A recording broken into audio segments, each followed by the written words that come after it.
Bom, nós vamos tratar hoje do versículo 20, é o último versículo, mas nós vamos dividir este versículo em duas partes.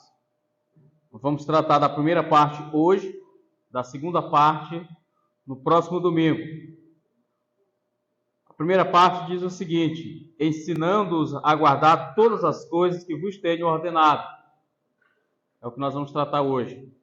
Próximo domingo nós vamos tratar outra parte que diz: e eis que estou convosco todos os dias até a consumação do século. Aqui está diante de nós, irmãos, este último versículo, com tantas informações. Nós iniciamos a exposição da grande comissão, o versículo 18, tratando sobre a autoridade de Cristo.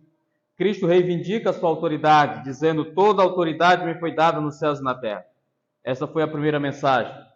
A segunda mensagem nós tratamos sobre fazer discípulo e, portanto, fazer discípulo de todas as nações, mostrando que a igreja do Senhor Jesus Cristo, ela é ordenada a fazer discípulo. É esta a nossa missão primordial. Foi para isso que Cristo fundou a sua igreja, para que os discípulos, os apóstolos inicialmente, alcançassem todo o Império Romano, todo aquele vasto Império Romano. O Evangelho chegasse até a Ásia Menor, chegasse à Europa, chegasse também na África e depois chegou até nós, nas Américas. Então, os apóstolos cumpriram a missão que Cristo deu a eles. Nós não temos outros apóstolos depois deles, não há sucessão apostólica, nós não cremos nisso, a Bíblia não ensina isso. E nem temos na história essa chamada sucessão apostólica, que é uma doutrina defendida pela Igreja Católica Romana. Então, quem dá prosseguimento à obra de Cristo aqui nesta terra é a igreja, composta pelos seus líderes, seus pastores e pelos irmãos simples, todos os irmãos, pregando o Evangelho, fazendo discípulo, ensinando, doutrinando, e para que essas pessoas, uma vez alcançadas, uma vez que elas ouviram o Evangelho e creram, elas devem ser submetidas ao batismo, como Jesus mesmo ordena aqui no versículo 19, batizando-os em nome do Pai, do Filho e do Espírito Santo. Muito bem, a igreja, ela deve permanecer em Jerusalém, como Cristo autorizou e assim ordenou em Atos dos Apóstolos, capítulo 1, versículo 8. Deveriam ser testemunhas em Jerusalém, na Judéia, Samaria e até os confins da terra. Esta é a missão da igreja. Mas só, irmãos, eu já expliquei aqui a diferença entre o sentido de evangelizar e discipular, porque algumas pessoas compreendem que fazer discípulo e discipular, evangelizar e discipular são coisas distintas. Na verdade, quando nós olhamos para as Escrituras, evangelizar e discipular é a mesma coisa. Porque evangelizar é tornar o Evangelho conhecido, é tornar a palavra de Deus conhecida daquelas pessoas que são incrédulas, que nunca ouviram falar de Jesus, ou se ouviram falar, elas não compreenderam corretamente Cristo sobre a doutrina. Então, o versículo 20, irmãos, está nos mostrando agora o que nós devemos ensinar e qual deve ser o conteúdo do nosso ensino. Veja, Jesus diz: ensinando-os a guardar todas as coisas que vos tenho ordenado. Irmãos, a igreja, ela é chamada, convocada para ser obediente a Cristo. E se nós, como igreja, formos obedientes a Cristo, nós ensinaremos tudo o que Ele ordenou em sua palavra. Nos outros evangelhos, no evangelho de Marcos, por exemplo, no capítulo 16, versículo 15, é dito o seguinte: e disse-lhe: Ide por todo mundo e pregai o evangelho a toda criatura. Quem crê e for batizado será salvo. Quem, porém, não crê será condenado. Então, aqui está, segundo Marcos, no Evangelho de Marcos, a missão da igreja. Ir por todo mundo, pregai o evangelho a todas as pessoas, a toda criatura. O evangelho, irmãos, deve ser pregado a todos. Essa é a oferta geral do evangelho. Nós não imaginamos, irmãos, que o evangelho deve ser pregado apenas para um grupo social ou apenas para algumas pessoas em especiais. Nós sabemos, à luz da palavra de Deus, que só vai crer no evangelho os eleitos do Senhor, aqueles que o Senhor escolheu antes da fundação do mundo, segundo Paulo escreve em Efésios capítulo 1. Assim também como nós vamos ver em várias partes das Escrituras apontando que Deus tem um povo escolhido, que Deus tem um povo a ser alcançado. E somente essas pessoas é que vão ouvir o evangelho corretamente e vão crer. Mas a ordem de Jesus é que a igreja pregue o evangelho a toda criatura, a todas as pessoas. Nós devemos pregar o evangelho a todos aqueles que estiverem ao nosso alcance. E aqueles que não estiverem ao nosso alcance, nós devemos ir mais além para alcançar mais pessoas ainda. Então, quanto mais nós evangelizarmos, quanto mais nós pregarmos o evangelho, melhor será. Porque assim nós cumpriremos aquilo que Jesus nos diz também lá no sermão profético, em Mateus 24, que o evangelho vai alcançar todo mundo, todas as nações, todos os povos, e então Cristo virá. Cristo só voltará, irmãos, depois que o evangelho for pregado a todos. No entanto, não está dizendo que todos vão crer. Somente os eleitos é que vão crer, mas o evangelho tem que ser oferecido a todos, até para que estes outros que não foram salvos e alcançados possam ser condenados de fato, porque não creram, como diz o versículo 16, quem crê e for batizado será salvo, quem porém não crê será condenado. Então, esta é a missão da igreja. Eu quero hoje, irmãos, abordar neste versículo, especialmente algumas questões. Eu disse aos irmãos desde o início dessa exposição sobre a grande comissão. Qual é a missão da igreja? Nós poderíamos sempre começar dizendo qual não é a missão da igreja. Eu posso dizer aos irmãos aqui, de forma bem resumida, certamente, porque hoje nós temos igrejas em todas as cidades, em todos os povoados, em todas as esquinas praticamente. Mas nós temos visto muitas igrejas ou organizações religiosas fazendo tarefas que não foram designadas por Deus, não foram instruídas a fazer. Nós podemos ver igrejas promovendo eventos para agradar a carne das pessoas, para satisfazer o ego das pessoas. Nós podemos ver igrejas que realizam eventos simplesmente para agradar os irmãos, para emocionar as pessoas, para fazer com que elas chorem, para com que elas liberem as suas emoções no momento dos cultos. Eu não estou dizendo, irmãos, que o crente não pode ter emoções e ele não pode adorar a Deus dessa forma. É claro que pode, faz parte de nós, mas não é este o alvo. Não estou aqui para fazer os irmãos chorarem, não estou aqui para fazer os irmãos gritarem, não estou aqui para fazer os irmãos pularem, de forma nenhuma. Estou aqui para pregar o evangelho aos irmãos. E no final, eu tenho certeza que esta palavra não voltará vazia. Ela vai cumprir o seu propósito pré-determinado, como o profeta Isaías diz lá no livro de Isaías. A palavra de Deus, ela nunca volta vazia, ela sempre cumpre o seu propósito, seja quebrantando os corações dos eleitos, ou seja, endurecendo o coração dos reprovados. A palavra de Deus sempre cumpre o seu propósito. Então, queridos irmãos, não é missão da igreja promover lazer para os jovens, não é missão da igreja promover diversão para os irmãos. Conhecemos igrejas que elas promovem campeonatos, promovem shows e mais shows, um atrás do outro, constantemente, um evento após o outro, para atrair multidões.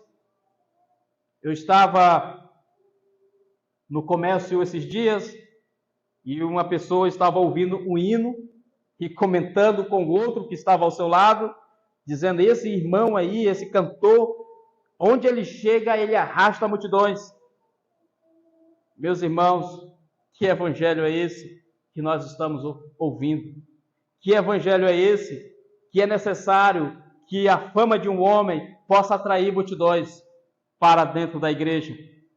Por isso que essas igrejas promovem eventos após eventos, com cantores famosos, com pregadores famosos, para atrair as pessoas ao culto. Irmão, se você veio ao culto hoje e o motivo da sua vinda ao culto não foi ouvir a pregação da palavra de Deus, então a razão por que você veio ao culto está errada. Você não deveria ter vindo.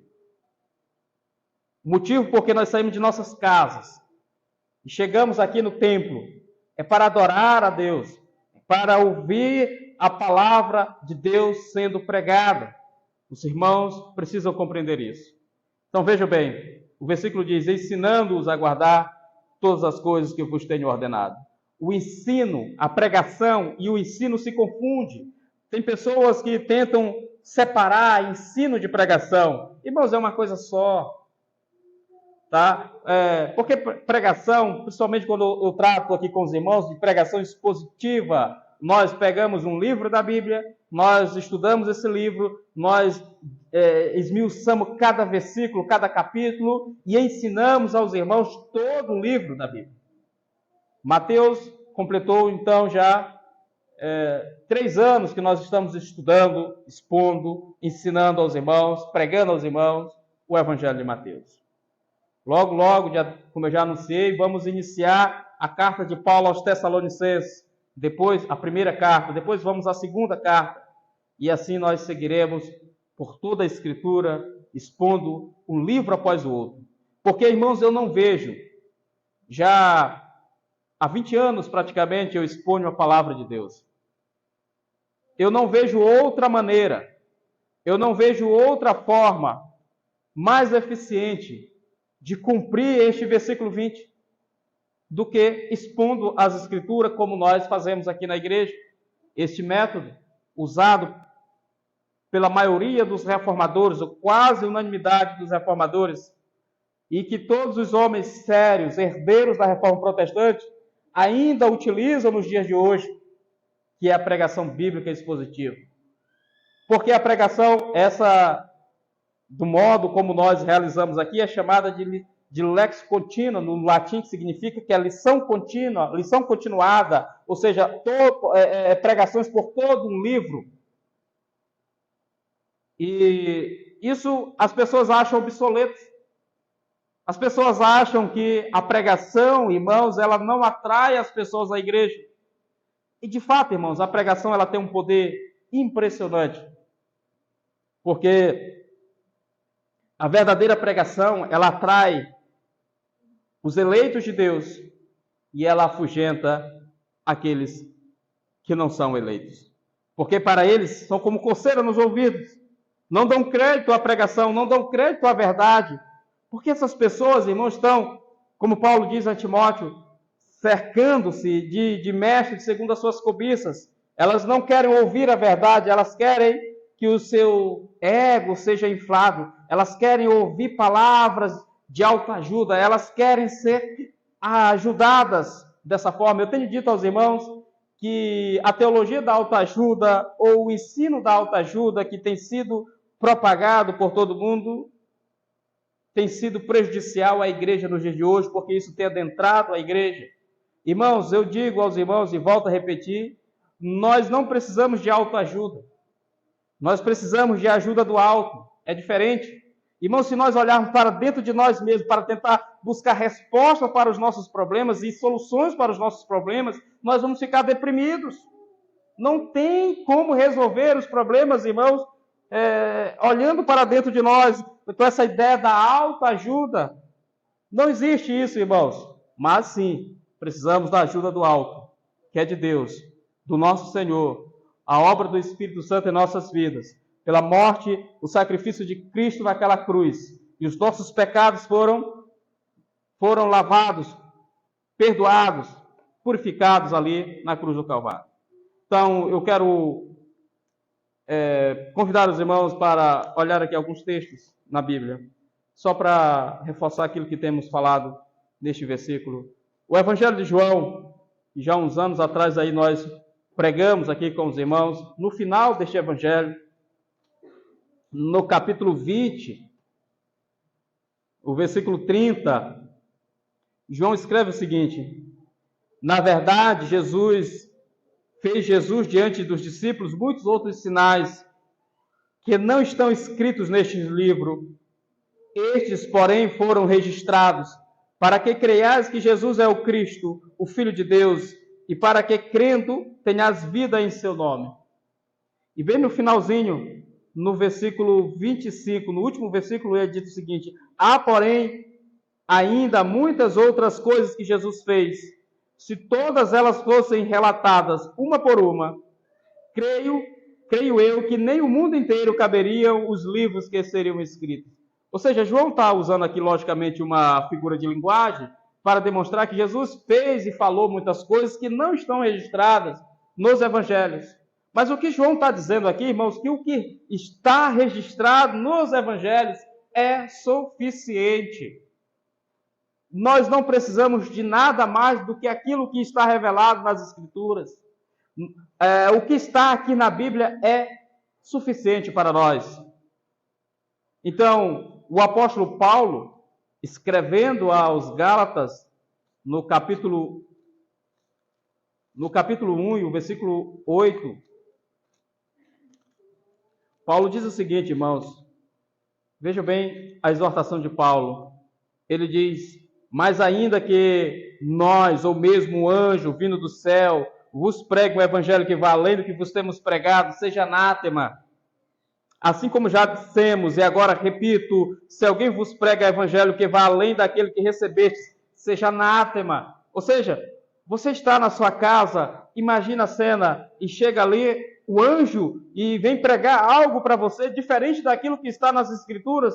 O que devemos fazer numa situação dessa? Eu sempre costumo relatar isso com os irmãos, porque a maioria das pessoas, irmãos, se curvariam diante daquele anjo, obedeceriam tudo o que ele fala. Meus irmãos, preste atenção, Satanás também era um anjo. Então veja o que Paulo está dizendo. Ainda que nós mesmos, ou um anjo vindo do céu, vos pregue o evangelho que vá além do que vos temos pregado, seja anátema, seja maldito. A palavra anátema significa maldito. Então não devemos, irmãos, receber qualquer outro ensino, outra doutrina, outro evangelho, que não, além daquele que está revelado nas Escrituras Sagradas. Seja a profetisa lá, fulano de tal, que recebeu a revelação, divinas revelações dos céus e do inferno. Eu já vi um livro com esse título. Pessoas que supostamente foram levadas para fazer um tour no céu e um tour no inferno. Irmãos, isso é totalmente antibíblico. Nós não temos nas Escrituras fundamentos para isso. Uma pessoa, depois que ela morre, segue-se o juízo, ela não pode estar transitando do céu para o inferno, do inferno para o céu, depois voltando aqui na terra para contar as suas lorotas para nós. Isso é impossível, segundo as Escrituras. Basta ver a parábola do rico e do Lázaro, como Abraão explicou para o rico ali que, não agora naquela situação que estava, não era nada mais rico, era pobre, miserável, cego e nu, era assim que ele estava na situação do inferno, ardendo ali, e ele pede para que Lázaro vá até ele, refresca a sua língua, porque está ardendo em fogo, e Abraão disse que não tem como, a quem está aqui não pode ir para lá, quem está lá não pode vir para cá. Então ele pede que envie alguém à terra para que pregue para os seus parentes, para que eles também não venham para este tormento onde ele está. E Abraão vai dizer que não pode. Por mais que um morto ressuscite, eles não vão crer. Então, que eles têm Moisés e os profetas. que eles ouçam. Ou seja, Abraão diz, eles têm a Bíblia Sagrada, que era o Antigo Testamento, que eles ouçam a pregação da palavra, irmãos. O método que Deus usa é a pregação da palavra. Não existe outro método a não ser pela pregação da palavra. O apóstolo Paulo, irmãos, escrevendo aos Romanos, no capítulo 1, Paulo diz, e o versículo 16 e o 17, ele diz o seguinte: pois não me envergonho do evangelho, porque é o poder de Deus para a salvação de todo aquele que crê, primeiro do judeu e também do grego, visto que a justiça de Deus se revela no evangelho de fé em fé, como está escrito, o justo viverá pela fé. Irmãos, foi isso que tocou no coração de Lutero, e Lutero então entendeu que a salvação é pela fé e não pelas obras. Porque Paulo vai escrever lá em Efésios 2, e o versículo 8, onde ele coloca, irmãos, claramente que a salvação é pela graça somente, como foi o brado da reforma. Veja, o apóstolo Paulo, ele diz, capítulo 2, versículo 8 da carta aos Efésios: porque pela graça sois salvos, mediante a fé, isso não vem de vós, é dom de Deus, não de obras, para que ninguém se glorie. Pois somos feitura dele, criados em Cristo Jesus para boas obras, as quais Deus de antemão preparou para que andássemos nelas. Irmãos, a salvação é inteiramente divina. Deus tem a iniciativa na salvação. Do começo ao fim, a salvação é do Senhor. Os irmãos sabem disso. Então, qualquer outro evangelho que pregue que a salvação depende de nós, não é o evangelho das Escrituras. Não é o evangelho bíblico. É um evangelho antropocêntrico, é um evangelho em que o homem é o centro das coisas. No livro do profeta Jonas, se os irmãos lembram bem da exposição que nós tivemos aqui, de Jonas. Jonas, ele estava no ventre do grande peixe, e ele fez uma belíssima oração no capítulo 2, lembrando do templo em Jerusalém, com saudades ali, e no final, Jonas disse o seguinte: ao Senhor pertence a salvação. Amém, irmãos? A salvação pertence ao Senhor. Jonas reconheceu isso, porque Jonas foi um profeta chamado por Deus para pregar, levar a mensagem para os ninivitas, que eram inimigos, que eram um povo cruel, idólatra, e Jonas não quis fazer isso. Jonas pegou o seu livre-arbítrio e pegou um navio e foi para Tarsis e não para Nínive. E que Deus fez com o livre-arbítrio de Jonas? Nada, irmãos. Deus enviou uma tempestade. Os irmãos sabem da história. E Jonas não fez a sua vontade, porque nós não fazemos a nossa vontade, irmãos. A vontade de Deus, a nossa vontade, quando ela confronta com a vontade de Deus, ela é destruída. Ela é destruída. Vê o que Paulo disse em Romanos 1, versículo 16 e 17. Não me envergonho do evangelho, porque é o poder de Deus para a salvação de todo aquele que crê. O evangelho é o poder. Eu já expliquei isso aos irmãos várias vezes, que quando Paulo diz isso, irmãos, quando ele diz, pois não me envergonho do evangelho, porque é o poder de Deus. A palavra poder, que aparece aqui traduzida dessa forma, no texto grego, é dunamis, de onde vem a palavra dinamite. Os irmãos sabem o que uma dinamite faz quando ela é colocada numa rocha de forma apropriada. Ela implode, ela destrói a rocha. E é isso que o evangelho faz com o nosso coração petrificado. É isso que o evangelho faz com o nosso coração endurecido. É isso que o evangelho faz, irmãos, com o nosso coração cheio de nós mesmos. Não é nem tanto com uma pedra, mas é aquele balão que se enche, é o nosso ego.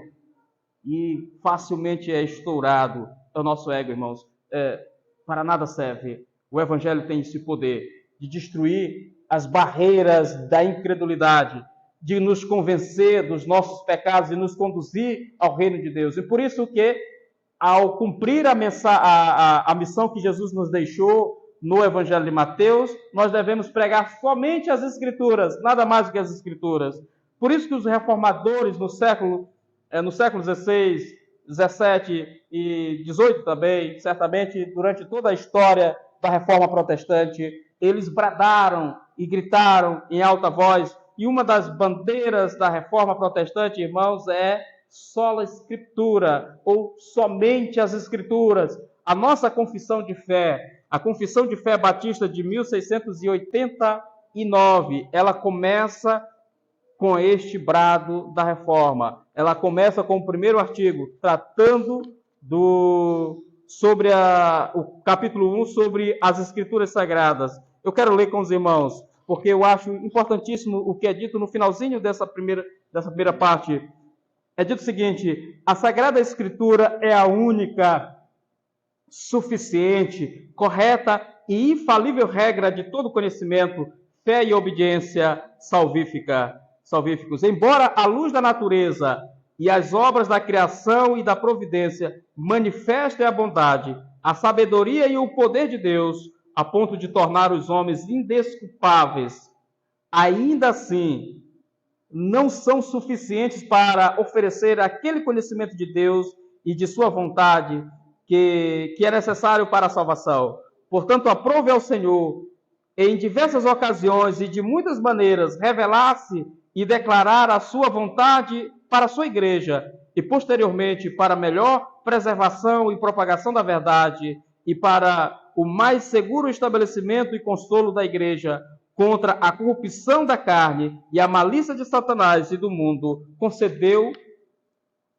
concedeu a mesma completamente por escrito, o que faz das Escrituras indispensáveis, aqueles antigos modos de Deus revelar a sua vontade ao seu povo, agora estão completados. Ou seja, Deus no passado usou os profetas, Deus no passado falou através de sonhos, visões e revelações, agora não mais, porque o que Deus quis dizer ao povo está registrado nas Escrituras. Tudo o que Deus quis dizer para a sua igreja está registrado nas Escrituras Sagradas.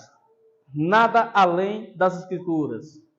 Se alguém chegar para você e dizer assim, olha, Deus me revelou algo a seu respeito, e você pergunta onde é que está, qual é o texto bíblico, qual é o livro, qual é o capítulo, qual é o versículo, a pessoa diz, não está na Bíblia. Então você diz, apartai-vos de mim, maldito, para o fogo eterno. Diga isso, fartes de mim, maldito. Porque não procede das Escrituras alguém que chega com uma mensagem de Deus para você que não está na Bíblia.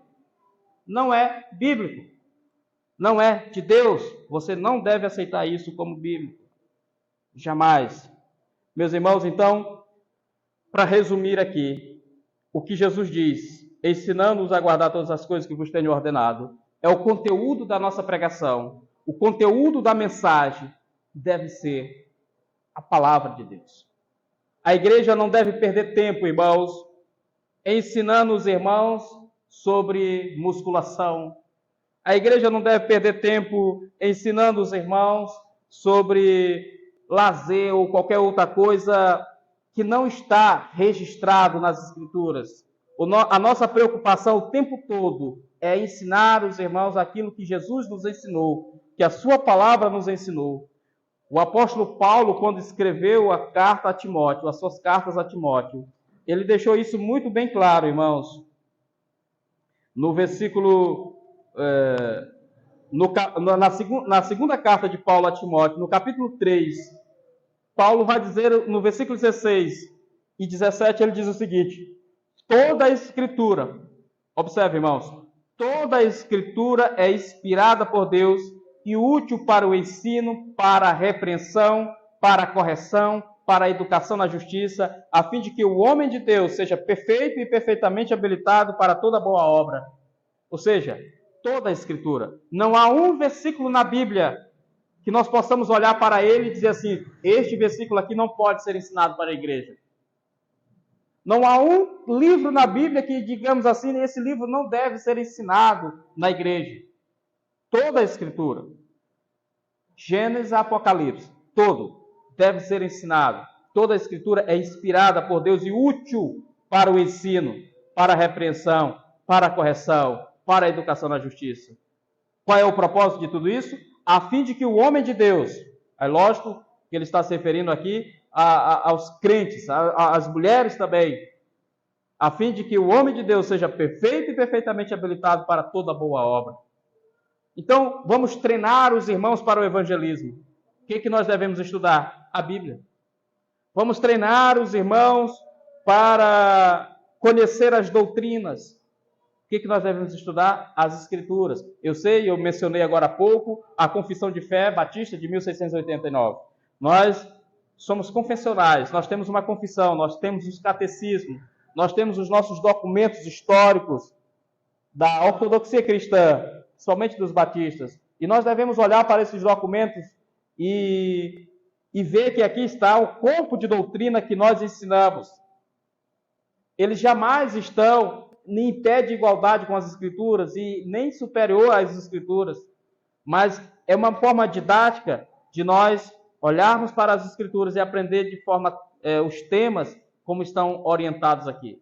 A doutrina da igreja, a doutrina de Cristo, a predestinação, a eleição, o livre-arbítrio, todas as doutrinas estão resumidas na nossa confissão de fé e no catecismo também.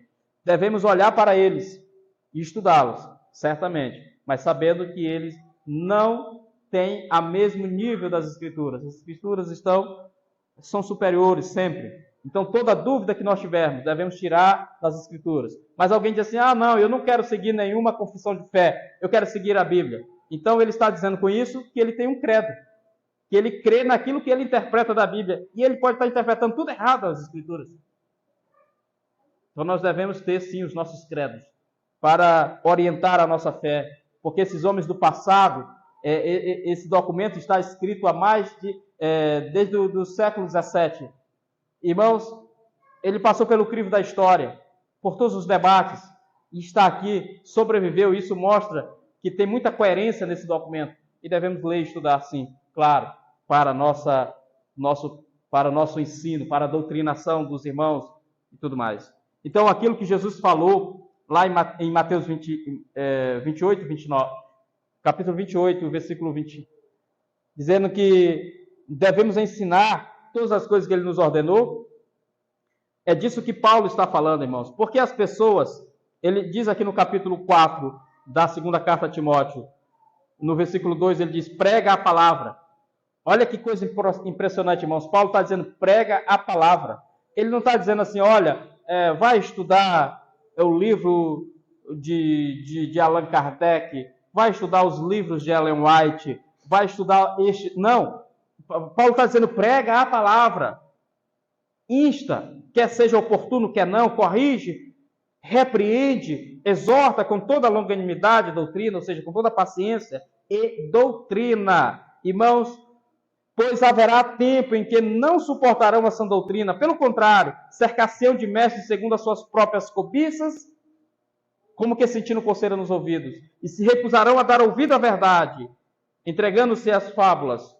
Tu, porém, sê sóbrio em todas as coisas, suporta as aflições, faz o trabalho de um evangelista, cumpre cabalmente o teu ministério. Que exortações maravilhosas são essas, irmãos, que Paulo deixou a Timóteo, que nos serve de orientação. Porque aquilo que nós olhamos para as Escrituras e ensinamos à igreja, certamente nós teremos uma geração de pessoas que são biblicamente alfabetizadas. Porque nós temos uma geração de crentes no Brasil analfabetos de Bíblia, não conhece das Escrituras. E quando o pouco que conhece, são rasos, né? São rasos e não tem profundidade. Então veja que o que Jesus diz para nós, irmãos, é muito importante. Por isso eu creio e defendo que a pregação expositiva, como nós realizamos aqui na igreja, é a única forma mais precisa, mais exata de cumprir este mandamento, ensinando-os a guardar todas as coisas que vos tenho ordenado. Eu não vejo como, irmãos, se eu estivesse pregando de forma temática, apenas pegando um versículo aqui, no outro domingo, qual o versículo que eu vou pregar? Não sei, vou ver. Eu teria um versículo mais difícil aqui. Não vou pregar esse texto aqui que os irmãos não vão gostar.